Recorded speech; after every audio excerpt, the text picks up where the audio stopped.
Today we'll discuss weekly rest days, annual leave, and mandatory holidays to help you better understand your right as an employee here in Macau. Weekly rest can be managed in two main ways. One fixed day off per week and a consecutive 4-day break within a 4-week period. It's important to note that if your day off coincides with a mandatory holiday, it should be treated under holiday regulations.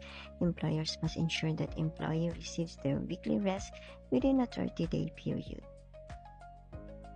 If you work on a mandatory holiday, you will be compensated according to the holiday working provisions.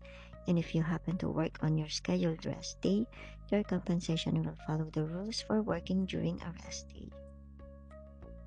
Every employee in Macau is entitled to 6 days of annual leave after completing 1 year of service.